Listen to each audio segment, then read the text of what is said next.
Welcome to another Jabba's Palace roll call. Today's character, Ephant Mon. Ephant Mon was a Chevin male who worked as Jabba's head of security.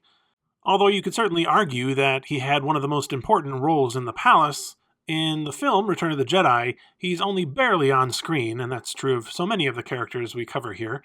He did appear briefly in the background when Han and Leia were captured here by Jabba. There he is. What we're seeing right now is definitely his most prominent appearance in the film. He's right there on screen next to two of the main characters, and basically he's the only other recognizable character there. We also get a bit more of a wide shot a little bit later on where you can see him there again in the background next to a lot of other characters from the palace. The only other time we see him in the film is after Luke kills the Rancor. As he and Han are brought into the palace, you can see him there in the background, and again in the background in another shot. But as far as I can tell, that's basically it for his appearances in the film. He didn't appear on the sail barge, although he was there in the novelization of Return of the Jedi, where he had a confrontation with Reese.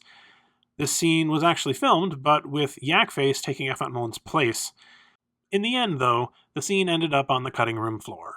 Like so many of the Jabba's Palace creatures, the design for Ephant Mon was created by Phil Tippett's team and was based on a concept maquette like the ones you see here, although I haven't been able to find out specifically who sculpted it. In fact, I haven't even been able to find a clear photo of the maquette either. The best I could do was this cover of Smithsonian Magazine, which shows a lot of Star Wars concept statues, but unfortunately Ephant Mon is partially obscured. I have heard that Michael McCormick has been credited as one of the sculptors of Ephant Mon, although I'm not entirely sure what this means, and I know that he left the production of Return of the Jedi early due to some injuries, but it does seem like he deserves some credit along with the rest of Tippett's team. I was able to find these production-used Polaroid photos showing how the costume was built. You can see how the puppeteer would have worn it over his shoulders. There's kind of a wooden scaffolding there. And the visible parts of the costume appear to have been made of latex rubber, but a lot of it was just covered up by robes and so didn't need to be fully detailed. Interestingly, there was originally a cutout in the costume that would have allowed Salacious Crumb to sit on his arm or shoulder. Salacious Crumb was actually intended to be Ephant Mon's pet, but Lucas and others apparently fell in love with the little creature and decided to give him a bit of a promotion, taking him away from Ephant Mon. Inside the suit was the puppeteer Andy Cunningham, who later went on to create and star in a popular British TV series for children called Bodger and Badger. So as you can see, there really isn't anything in the film that hints at who this character actually was, so allow me to fill in some of the gaps, starting with his name. Ephant Mon is a variation on Elephant Man. This is apparently how they referred to the creature on the set. But he doesn't really look like an elephant, more like a hippo or maybe a warthog with his very long face. At first glance, this might remind you of Yakface, who, despite being named after a yak, looks a heck of a lot more like a camel. But in this case, the name is almost certainly a reference to the historical figure Joseph Merrick, often known as the Elephant Man due to his many deformities. The David Lynch film about Merrick came out just a year or two before Return of the Jedi went into production, so it seems likely that this is what they had in mind. In fact, Joseph Merrick was even sometimes shown using a cloak and cane, similar to the ones that Ephant Mon uses. If we want to know about who this character actually was, though, we have to look at the book Tales from Jabba's Palace. Although books like these are no longer considered canon, the story Old Friends, Ephant Mon's Tale by Kenneth C. Flint gives us some insight into his relationship with Jabba. Ephant Mon and Jabba had a long history together, dating back to the pair's days as gun smugglers. Once they were forced to spend the night on a frigid planet while being pursued by the Empire. Jabba wrapped his body around Ephant Mon to save him from freezing to death, and ever since then there had been a special bond between the two of them, with Ephant Mon protecting the hut from countless attempts on his life. But he broke with his old friend Jabba when Luke Skywalker appeared at the palace. Sensing the Jedi's power, Ephant Mon pleaded with Jabba to let Luke and his friends go, but Jabba refused, even going so far as to cut ties with his old friend over the matter. But this may have saved Ephant Mon's life in the end because he did not end up accompanying Jabba on the sail barge. At the end of the story, he leaves for his home planet, presumably leaving his life of crime behind him. The merchandise created for this character has been somewhat limited. He did appear as a plastic miniature in the AMT Ertl Jabba the Hutt throne room action scene, released in 1983. Although I have one of these sets and its later re-release, I can't seem to find Ephant Mon in either of them, so you're going to have to look at the instructions here and maybe get some idea of what it might have looked like. Here you can see all of the characters that are included with the set, and I'll have to give them credit for including a lot of the more obscure characters. These are quite small, though, and generally lacking in detail, so, it's not really fantastic. And this was pretty much all we had for quite a few years. He also appeared in the Return of the Jedi Monster Activity book from 1983. This book has things like instructions for making a paper bag puppet, matching games. Here you can find the matching Bib Fortunas, everyone's favorite game, and color-by-number art like this.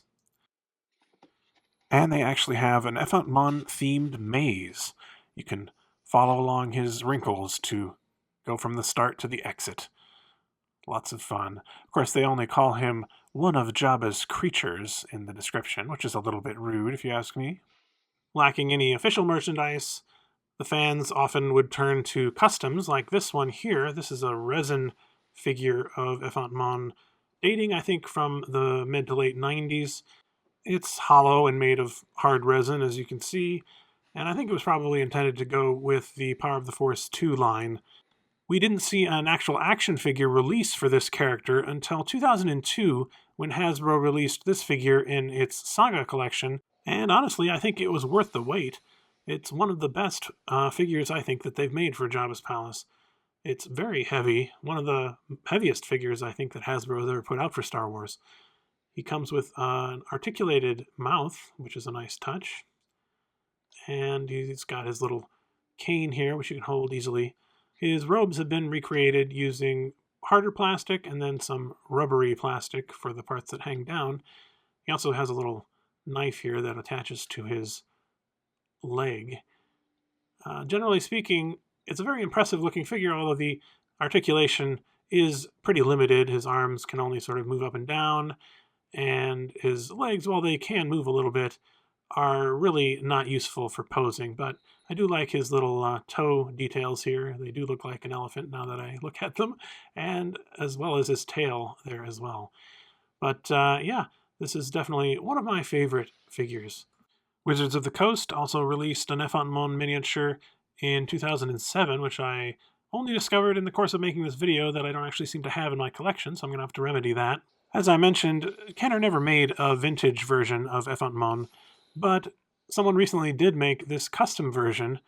The Next17.com is a guy who's basically trying to come up with new designs for vintage Kenner style figures, and this is his first introduction to that line.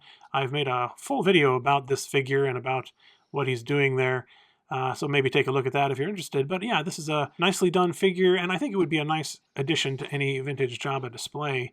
Here he is next to the Hasbro version, just to give you a sense of scale and compare the two different artistic styles there, the more stylized and the realistic.